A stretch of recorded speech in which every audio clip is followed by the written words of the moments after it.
my disordered eating went from starting to track calories and go to the gym, and I was like anyone else, I should be on a base of 2,000 calories, fine. And then I was like, need to lose a bit of weight, 1.6, fine. 1.2, okay, cool, I'm losing weight, this is working, I'm gonna lose more weight, 600, cool. Then I got pushed to a school counsellor and she was like, you're eating no food. And I was like, you are delusional. I'm eating so much food, you're insane. So I just cut it down, 200, 150. Welcome to the Tales to Inspire podcast. Before we get started on this episode, I would like to invite you to our community so that you can hear more stories to inspire change within your life and positive change within the systems in which we live. All I want you to do is to click on the subscribe button. Your comments mean the world to us with anything that's resonated with you, and I absolutely love your support. I can't wait to go on this journey alongside you. Thank you so much for subscribing. Let's get into today's episode. Today we go into a deep dive with Vicki Roberts. I'm Vicki Roberts and this is my tale to inspire. So Vicki Roberts, welcome to the Tales to Inspire podcast. Full name. Your full name. I'm going to full name you a few times throughout this podcast. And it's not because you've been badly behaved or done anything wrong. I know, it like triggers something.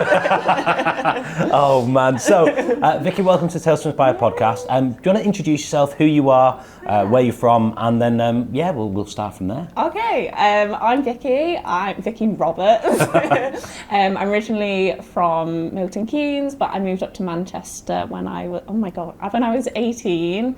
I run a Balance Collective, which is an operations strategy company with implementation as well. And yeah, I'm really excited to chat. Amazing. So you said Milton Keynes. What's your family background like? What was it like as a child? Let's start from the very beginning. Oh my gosh. Okay, so it's me, my older brother, my mum, and my dad, and we were little mischievous children. I think like any other kid. I was a goody two-shoes in primary school. I was such a teacher's pet. I wanted to do everything perfectly, but I was also not afraid to be outspoken. I was definitely the class clown. Not in a negative way, but I wasn't afraid to make a joke or be a certain way. And my brother was the naughty kid. And I think we definitely balanced each other out. Me and my family are very, very close now because we've been through a lot. Both my parents are amputees, which I didn't really understand as a kid until one of my friends said, oh, I went for a run with my mum this weekend. And I was like, your mum can run? That's crazy. But I think because of that, me and my brother grew up in an empathetic place that meant that we did bond quite closely as a family. And from a mental health side, I didn't have any issues until I moved from a state school to a private school. Right, okay. And yeah, everything kind of switched, and that's when I first, you didn't even ask that, but yeah, that's when I first struggled with my mental health. So let's talk about that. So before that, what dreams, did you have any dreams as a child before you had that transition? Was there anything that you wanted to be or wanted to do? Oh my gosh. I don't remember. I did ballet from the age of 2. Oh right, okay. Yeah, wow. I did ballet my whole life. And my brother got into a very prestigious ballet school. He was an amazing dancer. And I think that was always in my mind that that's where I was going to go. But I never, kids, I dream of being an astronaut or a neuroscientist. I don't know. I never thought about stuff like that. I think I was very present as a child. And I don't remember I was never dreaming about that kind of thing. I was probably too caught up in my own head about silly things that have happened on the day to day. So then talk to me, the transition between state school and private school. What usually that's a great transition for people going, I assume. What was it like for you? I think it was such an exciting time, and I think I really expected it to be the best thing to ever happen to me. And I went to this school. It was a fantastic school. My brother had just gone to dance school, and my parents wanted to provide an equal opportunity for both of us. So we looked into private schools for me. And as any sibling, you want to get the same thing as your sibling.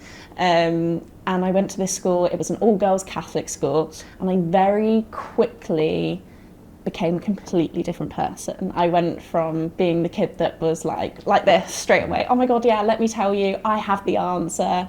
Not afraid that I'm struggling with something, I'll ask for help, to being so shy and so in myself and just really struggling with my identity. It was a school that if you had lots of money, they were very interested. If you didn't, but you could pay for fees, you were kind of whatever. But I very quickly realised that I couldn't be myself anymore because it wasn't allowed at that school. And I think I took it very personally. Right.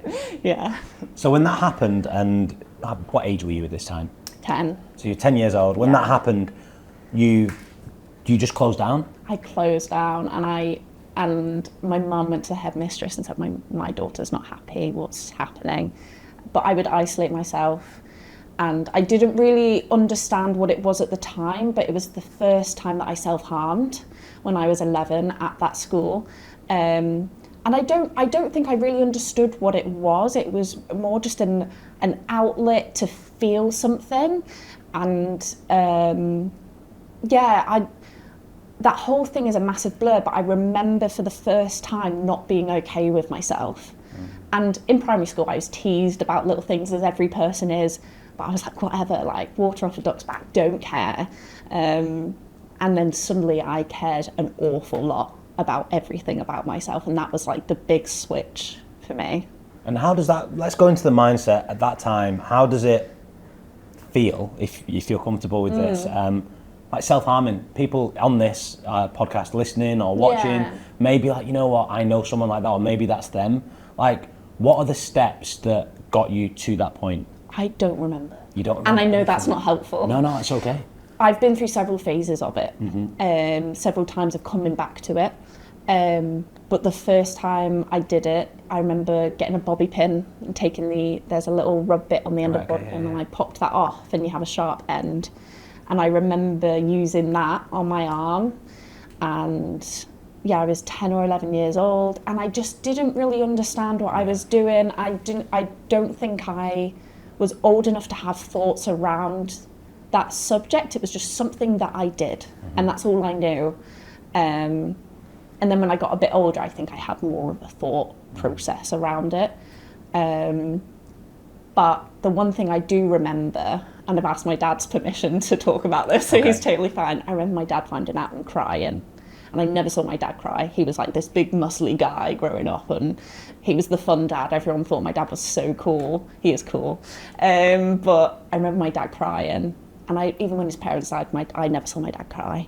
I was like, oh my God, I'm doing something awful. But I don't think I registered until that moment, years and years later, that it was bad. Wow. Yeah. And how did he find out? He saw. Right. On my arm. He saw.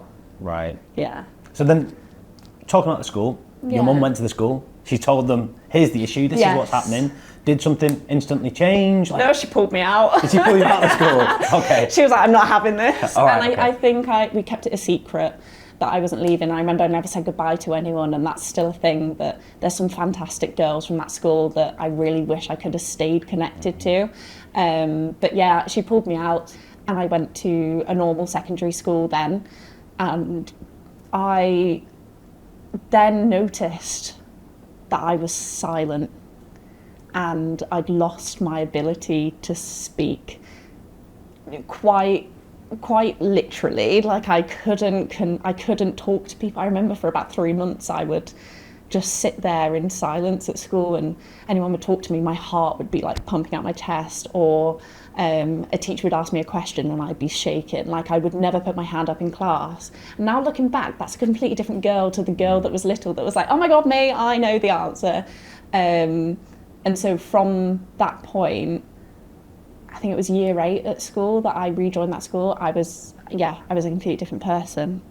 Wow. Yeah. Isn't it amazing strange. how your personality can completely change through the process? Do you think that if you hadn't have gone to that secondary school, or the private school, that this would have happened anyway? I really don't know, because I know that there's such a genetic thing of my dad struggles with depression, although it's never been called that. That's how like me and my family recognise it, and there's definitely struggles in our family, so I don't know if it's a genetic thing that it would have come up, or if it was a nurture thing, but I don't think it helped. Let's put it that way. And especially because in schools in England are very much, kids grow up together, they go to the same middle school and then secondary school, and you kind of get that friend very early on, and I didn't have that, and I felt like an outsider. I don't think that helped the situation. Okay. So your friendship group at that time was, I assume, pretty small? I don't like who I was at school. I think the way I dealt with my problems was outwardly for a long time. I wouldn't say I was a bully or anything like that, but I definitely caused dramas within friendship groups and hopped around friendship groups a lot. And for a long time I had a lot of guilt around that. But yeah, I really struggled with friendships in high school, and I probably wasn't the nicest person to be around. And I remember a friend texting me and saying, "Why are you annoyed at me? I don't know what I did." I thought, I'm not annoyed at you. I just had a panic attack in class and I had to leave and I couldn't do anything. And then I realised there's no way for me to vocalise this. Actually, to everyone else, it just looks like I'm pissed off at them and I'm being mean. And I probably was coming off that way. So yeah, the way I was at school, I'm definitely not proud of. But that was the only way I knew how to cope with my problems. It reminds me of a time when I was being treated really badly when I was in the US by the person who brought me out there. And someone told me that essentially the reason that person's treating you that badly is because fundamentally they're not happy. Yeah. They're really suffering in their life. Yeah. Because if they were happy, they wouldn't do that to someone else. Yeah. And that completely changed my view of life. It's so true. And I know people say it and they go, "Oh, that's no excuse," but some people don't have the skills to deal with it any other way. As a kid, I didn't have the skills to deal with it anyway. Yeah, that's so true. And there's so many adults who are the same. If you're in it, you don't realise, like you said, you don't realise you're doing that to someone else. No. It's happening to you and you're not, it's an effect. Yeah. It's an external effect that's natural as part of that until you break that cycle. Yeah, and it comes out in completely different ways. Some people snap, some people shout at people, other people hide away, other people just say stupid comments. And unless you really know I think it's also a generational thing. This is a stereotype, but something I'm sure a lot of us have experienced. People of an older generation haven't had the talk around mental health, and so they don't have the skills to be able to convey it in a right way either. Yeah. And often that comes out, in anger or. One of the things that we often get, especially from my parents' generation, my grandparents, is you'll get through it, work harder. Yeah. Get through it. You get through it. And it's really annoying because I'm trying as hard as I can. I'm really trying to do everything. Doing the breath work, I'm doing the meditation, I'm doing the journals. Like, you tell me what else I can do. And it's just not working. But going back to essentially where you're at that time in your life. Yeah. So you're self-harming. Have you stopped doing that at that point? Are you still? Yeah, I think it was on and off. Right, okay. So I don't think I was at that point, but I think I started again sort of year 9. That was the first time that I went to therapy. Okay. Yeah. So you were able to get therapeutic support and professional support? Yeah, through the school. Right, okay. Yeah, so I think some people notice things in school. I remember my French teacher saying, "Oh, I didn't realise you were so sensitive." And then I started to think, "Oh my God, I'm so sensitive. I'm such a wimp about everything." But yeah, they did offer a school counsellor at the school. Right, okay. I don't think I went to many sessions. Right. I think I was very anti-school counsellor, which I probably shouldn't have been, but yeah. A lot of it's like, you've got to do it yourself too. It's as much as you get the therapist or as much as you get the professional help in, there's only so much that they can do. Yeah, and I was such a stubborn kid. Like, I wasn't going to listen to someone. Yeah. I was so stubborn. Yeah. Someone told me to do something, I'd do the opposite. Yeah. I'm like every 15-year-old in the world, just like, no. If I was ever parenting, I would basically tell my child, if they've got any genes like myself, do the opposite. So then they'll go and do the thing I actually want them to do. Like, so funny. Yeah. We've got it cracked. We've got it sorted. Parenting done. It's easy. And that is there's your trick for today. There you go. So got all these things happening at high school and all these things going on in your family. Are there things going in the family environment as well that are kind of causing struggles with you, or triggering things, or is it actually? Well, yes, but I can't talk about it. Okay, that's fine. What I can say is me and my dad had a very tumultuous. Can someone help me with the hard words? Tumultuous relationship. Growing up, we would butt heads about everything, and we talk about it very openly now. And I don't think that possibly helped. Me and my brother hated each other growing up. We couldn't be in the same room for like more than 2 minutes. And I remember my dad hearing me tell my brother to shit off because I didn't know how to swear properly, and it was a massive. My house was like quite explosive in arguments, but other than that, I came from a lovely family. My family's fantastic, and as much as we did blow up a lot, I wouldn't change anything. It was a lovely family. So not a lot things were happening, but there wasn't anything major. I came from a fantastic home, and there wasn't anything major happening. So, Vicky, where did your journey go from there then? So I left school, did my GCSEs, did all right, nothing fantastic, nothing awful, like just I was such an average student. And then I went to sixth form, and I moved schools for sixth form, partly because my school was really far away. So I moved schools for sixth form, and within a couple of months of starting sixth form, I fell into a group of girls that some of them are lovely, but there was a lot of drama, and it was a very like high school dramatic friendship group, and I remember them all being little, and I'm quite tall, I'm 5'10". I have always thought I'm incredibly broad, and there's photos of me doing ballet when I'm like 8 years old, and I'm like this instead of like this, because I'm so conscious of taking up space. And I remember feeling massive around this group of friends who were tiny and short and petite and cute. And I've never been comfortable with the way I look. I hated prom. I will not show people photos from my prom because I hated how I look on that day, and I tried so hard. And I remember getting so conscious of who I am, and there was one girl who picked on me a little bit, just about the way I dressed or things like that, and I started to control my eating. And it was the first time I remember losing weight, and it was the first time I ever felt pretty. No. Yeah, which is really sad looking back on it. But I remember losing a bit of weight, thinking, oh yeah, I can be small like these girls, great, I can fit in. But then it became quite obsessive very quickly.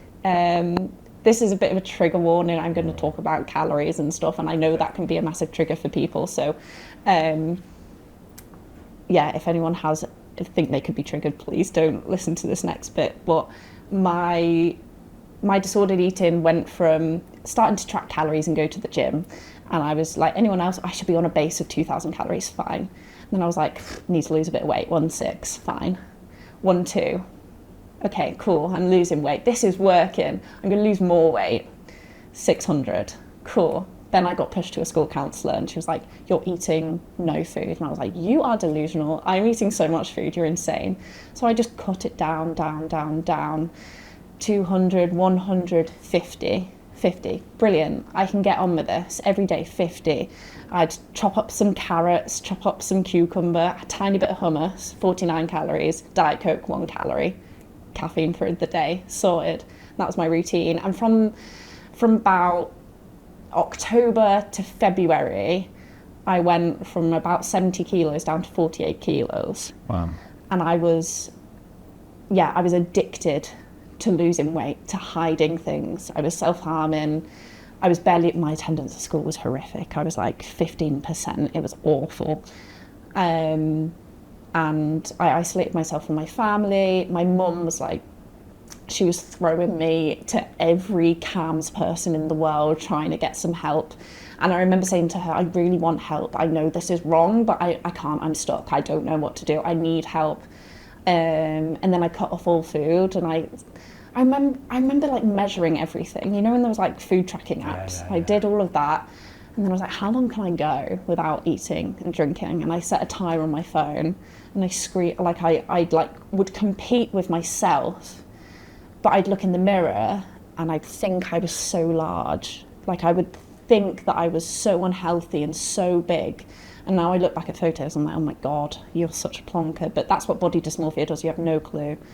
And my mum took me to A&E because I was just like, Mum, this isn't right, I haven't eaten for 24 hours or 48 hours or something, I don't even remember. And I was just like, this isn't right, but I don't know how to stop myself. And she was like, right, we're going. Me and my dad, I kind of blocked my dad out at the time because my mum's very soft and it's okay, we'll get you through this, darling. My dad's like, what are you doing? So I blocked my dad out emotionally. Like, we still saw each other, but I just didn't really engage. She took me to A&E, and then I remember my dad came and visited me, and he says my lips were blue and I would refuse to drink water. They had a drip and it was in my arm trying to hydrate me, and I would hold it. And I held it all night, and they were convinced that the drip was broken. I was like, I tricked you. So bad. But I was scared of showering. I was scared of the water getting in my skin and making me fat. Like, it was so extreme. And I used to have a Fitbit, and I used to step back and forth until I hit my 10K a day. It would creak the floorboards. My dad would get so annoyed.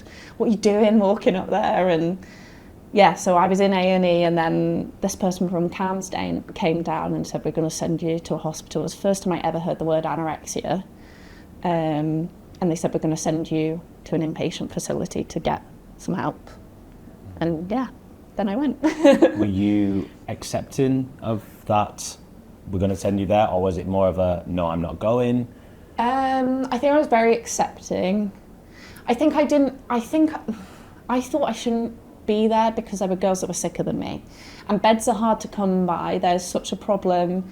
We all know there's a problem with the NHS in the country, but there's a special, well, that's not fair, I don't know the rest of it, but there is a huge problem of there aren't beds in inpatient facilities and people have to wait months. The first one I got offered was in Edinburgh, and my mum said, no way, she's not going up there. And the next one I got offered was an hour down the road. But I remember thinking, I don't deserve to be here, I'm not sick enough, which is a huge thing. Eating disorders are very competitive against other people, because a big part of it is comparison. And I remember going in, meeting the lady who ran the eating disorder unit, and she was like, I want to get you in here today, but we can't, our bed doesn't free up until next week. And I remember telling her the 50 calories I was eating. I was so embarrassed. I was like, I'm eating so much food. Like, how delusional. But I was mortified because I really didn't think I was thin enough to go in there and get support. But I did, yeah. Wow, isn't it crazy? You just think about these things and you just think, that was your life? Yeah, I was 7. I went on my 17th birthday. Wow. And I was, it's just mad. Were you, just out of curiosity more than anything, were you always hungry? Or was it the fact that you switch it off and yeah, and you kind of become addicted to that feeling. Right, it's okay. so, when you first do it, I'm hungry, okay, I'll just ignore it, and you learn to ignore it, but it gets to a point where you get into ketosis, and my dad says, you've got this horrible smell in your mouth, and it smells fruity, and it's disgusting, and it's a stage of ketosis, which I don't know the technical thing behind it, but it's something about your body no longer eating fats in your, it's no longer fueling off of fats, it's off of ketones, and you get this taste in your mouth. But then, it gets to a point when you're starving yourself that you no longer feel hungry. Wow. Yeah, it's very strange. What does the person, when you go in, and you go into that specialist unit and support for you, what's the next steps that they do with you? What do they do for you? Oh my God, they weigh you. Right. That must be a nightmare straight away. It's like the last thing you want to do with other people to know. Oh man. It was a very structured thing. You weren't allowed to leave. You spent all day in the lounge. You weren't allowed to exercise. They had to watch you go to the toilet. It was very controlling. They tracked how many times you got up to go to the toilet to make sure you weren't exercising. You weren't allowed to bob your leg at the table. Like every meal time, you kind of got a meal plan with your calories, and they would try, it's something called refeeding. If you go from eating nothing for so long to eating 2,000 calories, your body goes into a bit of a panic. So they slowly increase your calories. Everyone's very shy, and the friends I've made in there are friends for life, to be honest. But it's such an intimidating thing. And the one thing I remember is there was a nurse called Abraham who was an absolute legend and could do backflips. And I went in on my birthday and he sang to me in front of everyone, and I was mortified. But yeah, it's a very strange environment to be in, especially because everyone's at different stages. Right. And because it's such a comparative disorder, you're looking at everyone thinking, oh, I'm bigger than them, I'm bigger than them. They react like this to food, but I react like this. What's right, what's wrong? And then the secrecy. Eating disorders are very secret. Yeah, the secrecy of things. Can I hide food down my sleeve and then go to the toilet and then chuck it in the loo? Yeah, it's very... But I guess you're in the one mad. place that you can't get away with those kind of we things. got away with things. Really? Oh yeah, me and my friend Rachel, and I'm so out in her, I'm so sorry, but we used to sneak up at like 3 a.m. She used to sneak up to my bedroom and we used to work out. But you'd have, when you first come, they are trying to learn about you and your habits, so they monitor you 24 hours. You get someone sleeping at the end of your bed, and they're not sleeping at your end of bed, they're sat watching you, and they're making notes about everything, and then it slowly decreases and they gain more trust with you, which often came with us doing little cheeky things, like if I wanted to know how much I weighed, but my weigh-in wasn't for another week, I'd get my friend to go and distract the nurse while I'd go weigh myself and ran. It's so bad. Little things like honestly, we were a nightmare. So how many people were in that space? How many other people in similar situations to you? So there were 2 wards. There was a young ward and like an older ward. I think when you got to like 13, they put you on the older ward. Okay. So there was really young girls on there. There was like 7, 8-year-olds on there. Wow. Some people were feeding tubes, some didn't. But yeah, I think there was 10 or 15 of us, 2 guys and the rest girls on my ward. And it is deadly. It's deadly. Right. It's the highest mortality rate. And yes. I think that's what my dad was the most scared of. Because, yeah, it's a very hard thing to recover from as well. They put people into end-of-life care, don't they? Often, like, when it gets into... I remember getting wheelchaired in because you're not allowed to walk. Wow. Because they're so worried about you burning extra calories. Yeah, it's brutal. And especially, I don't even know if... The big mortality is starving yourself, but there's also so many other things that come with anorexia, whether that's other eating disorders like bulimia or orthorexia, which is obsession with eating healthy to the point where you don't get your nutritional values in. Bulimia, where people's teeth falls out and they get stomach ulcers from the acidity, or depression and suicide. And there was a couple of girls that unfortunately did die from suicide as a result of, I don't know what happened in their life, but yeah, eating disorders often come with a bunch of other things as well. Wow. So is it one of those things that you're in there for 6 weeks, 8 weeks, 10 weeks, and then, hey presto, I have solved everything and I can go and take on the world again? Or is it, well, tell me, like, is it more of a long process? Yeah, I was in there for about half a year. Right, okay. There's school and stuff there as well, but it depends. Some people are in there for 2-3 years and hop about from different hospitals. Some people are in there for 6 weeks. They say to you, you're going to be there for 3 months because that's when you'll be back to your good weight. It's all weight-based. Right. It's not psychological-based, which is a big problem. And it should be... I didn't have any counselling while I was in there. Right, okay. They chucked me some antidepressants and then made me eat. And yeah, I was there for about half a year, and then it really varies person to person. And after that half a year, you were back to the recommended weight that they suggested, without you back in the... Sorry, do you see my eye roll? Can you imagine you putting some rocks in your shoes or something? I used to hide in your bra. There's a little like hole where you put your pad in for your bra. I used to hide in there all the time so I could weigh a bit heavier to get out quicker. Didn't work. we should have security checked you before coming in here today. I thought of everything. Oh man! All right. So then, you're so obsessed. Your entire brain space is food, losing weight. Yeah. So you get to this weight that they're happy with. Yeah. Whatever weight that may be, they just say, right, bye bye, go home, or is it more? Here's the psychological side of things. No, they just say bye. Really? So you get referred back to CAMS, which is the Child Mental Health Service that the NHS provides. I went to CAMS beforehand and was told by a doctor that I wasn't thin enough to get help.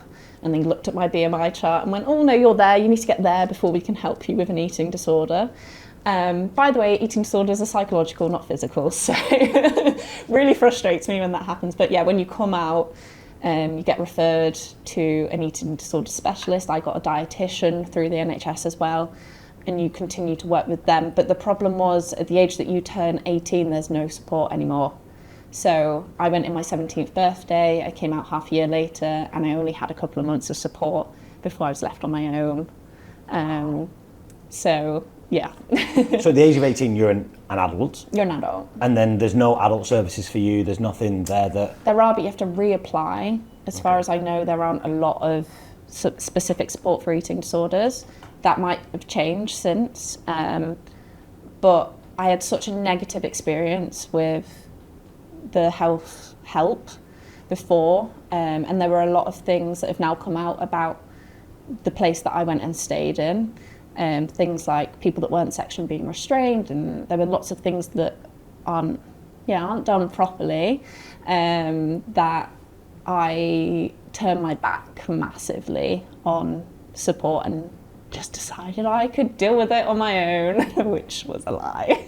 Really? So is it kind of, all right, you've got this superhero cape on, I'm going to do it by myself, and did you hit a big wall, or was it... I think I relapsed a couple of times. Right, okay. Which is very normal. Everyone says that you never recover from a eating disorder. The term is you're always in recovery. And I think it's because anorexia is like this little, you know, in those TV shows you have your devil and you've got your angel, and anorexia is a little devil that sits on your shoulder and tells you to do everything. It's so weird. It's like a little voice, and everyone talks about it as having a little voice in the back of your mind telling you what to do. And I think there's always the possibility that that voice is going to come back up. Right, okay. And it did a couple of times, and I really struggled again a couple of times. And I think it's always going to be something is going to come up, and I've now got comfortable with that, at the point that if I am lucky enough to have children at some point, if I get pregnant, how am I going to feel about my body then? Right, yeah. There's so many stages of life that is body focused that actually I don't know how I'm going to react. I don't know how my eating disorder is going to react. So yeah, we'll see. Hopefully it's good. The relapses that you talked about, the few relapses you had, are they full on? You're going back to like the original state you went in when you went back in terms of your psychological state, your physical state? Yeah. Or is it actually you've had a bad few weeks in terms of your mindset and where you're at, and you didn't want to be around anyone? Like, I would say I've never got to the point that it's so obsessive that it was last time, like the big time. Yeah, the first time, where I think also because I have so many more responsibilities now. I was in A levels and I didn't care, and I didn't care that I was lying in bed all day and the only thing I could think about was food or exercise. Where now I have a business and I can't think about that. I have a partner and I can't think about that. There's so many other elements now that mean that I have to push through, and I think that's really helped me and forced me to not get to that horrific place again.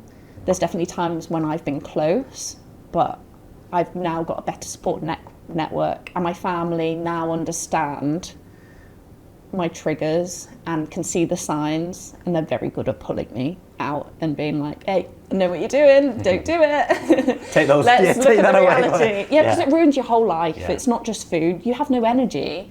I remember sleeping all day, every day, and I'd have a therapy appointment, so I'd chuck some Diet Coke down my throat and off I'd go because I'd get some caffeine in my system. So, yeah, my family now know how to pull me out. My support system does, but yeah, it affects far too much of my life now. So the importance of having a purpose, like you said, your partner, to have your business, and to things like, to having that bigger, wider purpose of you and something to always fall back onto is really important then. So important. And I didn't have that. I didn't know what I wanted to do at school. I thought I was useless at school. And yeah, I really got to a place where I didn't see a point of life.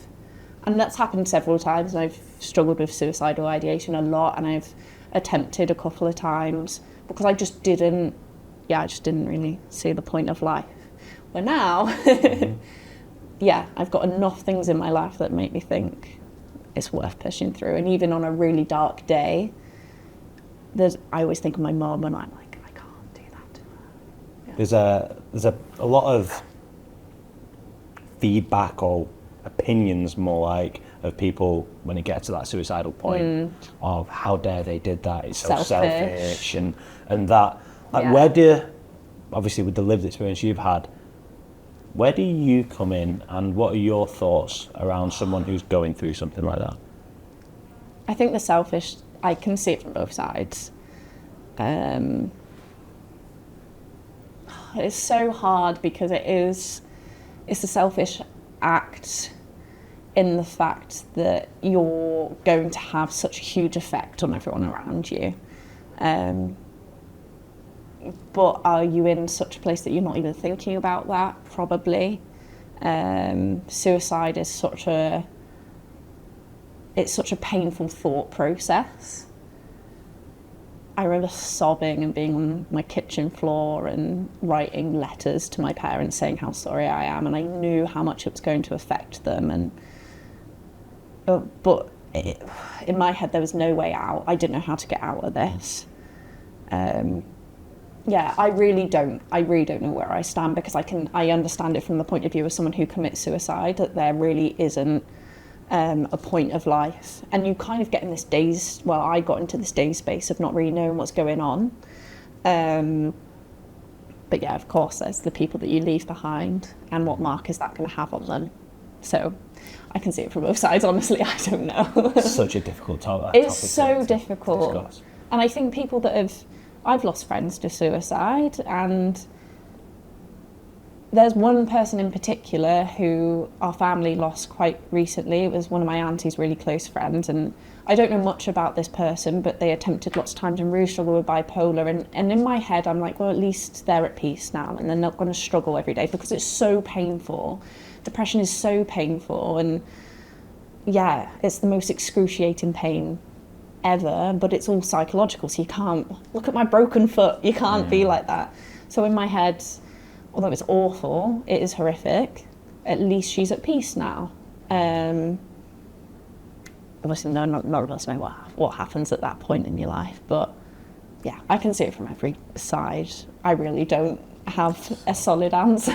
The one thing that keeps coming up within you sharing your story here, Vicky, is that it's not one thing. No. It's all connected. We talk about mental health, or we talk about anorexia, or we talk about suicide, and we talk about all these different things, but actually they're all connected. So isolation and all these different things, depression, anxiety, it seems like they're all part of one big pie. Yeah. You know, as They opposed to are. them being completely different. And everyone experiences them differently. Yeah, no one's two experiences are the same, so how can you expect a reaction to be the same for each? Every person is their own individual person. Everyone has their own story, their own family that would react differently, whether some people have extremely loving parents, some people have very absent parents, and you committing that act is going to affect people differently. So Yeah. I do not have the knowledge to have the opinion. And that's out of your control. You can't control how it affects others as well. No. So where does your journey go from there? So we've got to the point in life where we've had a few relapses and things are going like, where do you go? COVID, right. Best time of my life. Was it actually? Loved COVID. Right, okay. Fantastic. Apart from the gyms closing, hated that. I was a massive weightlifter, loved it. Okay. I emailed every gym in my area if I could get in. Nah, it didn't happen. But yeah, I became a carer. I was an elderly carer, and it was the best job I ever had. Loved it. I would just spend hours every day chatting with elderly people, people that had Parkinson's, dementia, anything, and I loved it. So I was working throughout COVID, and then I started my business, and I quit my job, and then within 5 months I moved out of my family home, moved up to Manchester, And I really look back. So let's go into that then. So you're working to support people and caring. Yeah. How did the ignition or the spark for the business idea come? I was a cheeky little bugger who... Can't imagine that. You're lying to me. Yeah, shock. I love a job. Like I really used to hop around. I used to get bored in jobs so quick, and I worked at Debenhams and then a pub and then a restaurant, and my boyfriend always says to me now, oh my God, that's a job I found out that you had. Never knew, because there's just always another job that I picked up, whether it was cleaning people's cars, ovens, houses, anything, just to work. And I wrote a letter to the person who ran the care company saying, your company is fantastic and the work you're doing is fantastic, but there's some operational issues. Staff aren't paid enough in comparison to how much your clients are paying. We don't know our schedules ahead of time, yada, yada, yada. Here's some suggestions. And he said, great suggestions. They were a massive company, far too big of a company to make any changes, but you should look into ops management. At this point, I was meant to be completing my A-levels, but COVID happened, didn't have to take the exams, which was great. Right, okay. And I started freelancing. I just did general virtual assisting. It was a big old lockdown trend, and I very quickly moved into the operations side of things. Found it was something I loved. Realised I'd always been that person who was organising growing up. I was the kid that led all my books out in a row and then put them in colour order, then like title order, then author order. And my first client was an ops. She needed her client onboarding system sorting out. And I was like, I can do that for you, no problem. I didn't have a clue, but I figured it out. Okay. Yeah, and then it just grew. I got clients, I invested in courses, and now we're a team. There's 5 of us, and yeah. So what do you do and who are you? What's oh my gosh, so we're a balanced collective, ABC. We're trying to build the foundations back of your business. So there is a huge issue of businesses growing, which is fantastic. That's not the issue at all, but often the operations behind it are not able to support that growth. And now they've got to this stage where their clients are super, super happy, but behind the scenes, things aren't running so great. Oh my God, everything's so manual. Like the client onboarding process is so manual. We don't offboard them and get their feedback, the day-to-day management. My team's not communicating with each other. There's so many operational issues that a company has. Things from training team members and even onboarding team members, having your standard operating processes in place. There's so many different elements. So we're trying to go in, understand your top pain points, look at your long-term plans as well, whether you're looking to sell the business in 5 years, looking for investment, and help you through systems and implementation and operational support, be able to grow your company, run more efficiently, and then hopefully it gets to a point where you don't need us. But problem is with ops is that it's always changing as you're growing. So hopefully we can stick by your side as you grow, keep documenting, optimising, and that's what we do, yeah. And have you found being an entrepreneur, running your own business, supporting a team and revenue side of things, and have you enjoyed it? Has there been challenges? Is it glorified? Is it actually perfect it's for you? So glorified. Is it? I mean, it's amazing. Okay. It is amazing. I'm sure you know. There are so many highs. Mm-hmm. There's a lot of lows. There's a lot of struggles. There's a lot of things you experience which really open. I was such a people pleaser when I started. Very quickly learned that is lovely, but actually in the end you might get shot in the foot. So it's time to put some boundaries in place. Entrepreneurship is incredible, and my team is incredible, and I love them, and my clients are amazing, and I love them. There's always times that are hard. There's always times where money's a bit difficult, or our processes need sorting, but we don't have time. There's always highs and lows, just like anything. And then there's the personal side of things, which people always forget. People are not just their company. What you might email me and be like, "Oi, Vicki, sort this out." Well, actually, I've just had a massive family emergency, but I can't say this to you right now because that thing's so important to you. So trying to balance it all is a huge thing that I'm now trying to learn how it is. So I burnt out a lot when I started 3 years ago. I burnt out constantly and I was miserable for a long time. Now, at the start of every quarter, I book in at least 2 long weekends and 1 week off. I'm very strict that I need time off, otherwise the company won't soar. I've now got team members that are client facing so that I can step away for a little bit. There's some clients that I will always just do everything myself because I love them and they've been with me for ages. But yeah, we're now trying to become a healthy business for the team members and for me. And where do you find yourself right now with regards to your own mental health and your own personal wellness? That is a really... I'm such a hypocrite because I'm awful about talking about them now. Mm-hmm. Me and my partner have you ever watched Ted Lasso? Yes, I have. You know they have Oklahoma. Yeah. So me and my partner use Oklahoma quite a lot. Okay. If anyone hasn't watched it, it's a phrase to make sure that you speak the whole truth. Mm-hmm. So Seth will be like, "How are you feeling today?" And I'm like, "Yeah, good." And he's like, "Oklahoma," and I was actually about a really shit day. But yeah, I'm doing good.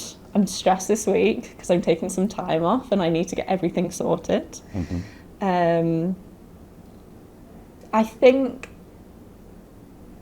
mental health is such a thing that everyone says, I've overcome it. That's all I hear in podcasts is, I no longer suffer with depression, and the reality is that most people will always struggle with what they have always struggled with in some sort of way. It might get so much better, but we're always going to have hard days, and that's something that I've learned to accept now, that actually I might have a depressive episode in 6 months or 6 weeks, and I might not be able to get out of bed for 3 weeks, and going to the toilet or showering is the hardest thing in the world, and I look in the mirror and absolutely hate myself, but I've come to terms with that.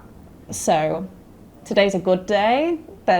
I think the next couple of months are going to be great, but I never know what's around the corner. Something might hit me like a bulldozer and I won't be able to deal with it. So yeah, sorry, that was a very long-winded way of saying I'm good. But it's a process, right? It's a process. Such a process of, when, to be fair, the most dangerous bit is when you think I've cracked this, and then you're like, actually, it wipes you clean. And it's just like knowing that you've got the foundation, and how do you build that foundation towards being able to support yourself when things aren't going so well? And I'm not embarrassed about it anymore. I'm not embarrassed to say I'm having a bad day. I will email you back in a couple of days when I've sorted this out. Or I'm not embarrassed to now tell my partner that, I'm having a really bad day, mate. I need some chocolate, thanks, or whatever I need. Yeah. But yeah, I'm not embarrassed anymore, so that's fine. Amazing. Yeah. Right. That was a lot, sorry. Are you ready for the quick fire question round? round? No, I didn't know this was a thing. You don't need to know. It comes out. Out now. So the way this works is, Vicky, is I start a sentence, you finish it. There's no explanation of it. God, I could come out with anything. Okay, that's the absolute beauty of this part, okay? So start the sentence, you finish it, on to the next question. Okay. Ready? Sure. Childhood is? Wonderful and innocent. Love it. Education should be? Adaptable to everyone, no matter of their ability, wants or needs. Mental health can? Grow and develop. You're not stuck in the way that you are. How have you got to come up with that? That's amazing. Yeah, that's true though, That is so good. Like, have you just written that down? Yeah, actually we practice these at I promise everyone at home that I have not told Vicky any of these questions. That is incredible. It's the coffee. It must be the give me some of that coffee. All right, next question. You've absolutely got me there. Sorry. That is so good. Oh, thanks. So good. Oh, the power of the present. Oh. Is an ongoing battle with social media. Right. Being an entrepreneur. Has its ups and downs, for sure. But it's worth it. It's so worth it. Would recommend it. Especially if you think this is not quick fire, but if you're in education and you think, I don't know what I want to do, and this career advisor has given me a map of 50 things and nothing fits my my ether or nothing aligns with me, there's something else out there. You can make your own thing. That's what I did. Start your own thing. And it is possible. It just takes a lot of courage though, right? It takes a lot of Don't courage. give up either. So many people gave up. There were so many VAs when I started that have given up. Don't give up. And the hard thing sometimes with being an entrepreneur is people will put you down by saying, oh, well, there's already one of them, or someone else is doing that. Oh, yeah. It's like, well, do you know how big the market is? Exactly, the market's huge, right? There's all these people, and it's like, oh, well, no one does that. Well, actually, that's even more of a reason to do it. And also, your competitors, actually, you can join up and become mates and help each other, and there might be a client that's not your person, but is their person, and then you've got a referral. Collaboration is so Collaboration, good. Yeah, I agree completely. Yeah. How much of where you're at right now is down to luck, and how much of it is down to hard work? Oh, I'm very privileged, and I would say that. I'm a white person. I'm a woman who came from a family of who had a decent amount of money growing up. You know, we never struggled, and I think that I went to private school for a couple of years. I think there's so many things that I had growing up that I am extremely privileged. Privileged for my area, for the UK, for the whole world. Like, even living in England is a massive privilege. And there has to be some side of that has been luck. You know, when I started my business, I was living with my parents. I didn't have rent, so I had no risk when I quit my job. I didn't have bills to pay. I didn't have kids. And not a lot of people have that. So that is extremely lucky. I also have worked my arse off, and I'll give myself credit for that. No one stays up till 3 a.m. mapping stuff up on a flow chart. And say, you can't say that. It's not like, you can't say some things aren't hard work, but yeah, it's definitely a combo of both, and I'm extremely grateful for what I have. But I also think it's really important that, like Tales to Inspire, we are giving opportunities for those people that didn't have that growing up. They might have come from a background that meant that they couldn't just quit their job and start a business. Right. Or whatever the background is. So, yeah. I love it. Cool. So, my final 2 questions that I've asked every Tales to Inspire ambassador. Yeah. It's over 150 people now, so we've asked so many people these 2 questions. And the first question is, Vicki Roberts, what is your definition of the word inspire? Oh my gosh, it's so individual, isn't it? What inspires me might not inspire you at all. I think it's hope as well. Like, there's so many people I look at, and they just give me so much hope about life, and that brings the feeling of inspire. I don't think it's motivation. I don't think it's determination. I think it's, for me, it's hope. Looking at someone and thinking they can do that, I can do that. Or, look how amazing, I'm going to get there one day. That's going to be amazing. Yeah, for me, inspiration comes from getting hope from another individual. Amazing. And my final question that I ask every Tales to Inspire ambassador is, Vicki, if you were to live your best life, right? Lord. You get to your 90s, you know, you make it past 100, right? No. You've absolutely, you don't want to do that. All right, actually bring it back. You get to 80, right? You get to 80. My nan was 97, so... All right, okay, so we'll go somewhere between 80 and 97, right? Yeah. And you've done what you wanted to do on this earth, right? What is it, your biggest, proudest achievement, and biggest impact you want to have achieved during your lifetime? Oh my gosh, what a bit you can... Oh, that's such a huge question. I think I always used to think that I needed to make a massive impact. You know, then I always thought I had to be able to tell the world how to do something. I had to be like Tony Robbins and inspire thousands of people. In reality, I think if I got to 90 years old and my granddaughter was like, what makes your life so good? It's going to be the silly little moments. It's going to be playing hide and seek in IKEA, or one of the people I used to look after used to talk about bluebells all the time, and he was so mesmerised by them. And it's like little moments like that, or time with friends and family. It's the little things that 90-year-old me is going to be like, sick. It's not about money. It's not about any of those big things that you think as a kid is important. It's actually gardening with your grandparents and getting some real good quality time, or eating fantastic IKEA. I'm obsessed with IKEA at the moment. And it's not hard to play hide and seek in IKEA, by the way. If you go into that place, you ain't getting back out. Exactly. But it's those little moments for sure. Amazing, Vicky. Thank you so much for being on the Tales to Inspire podcast.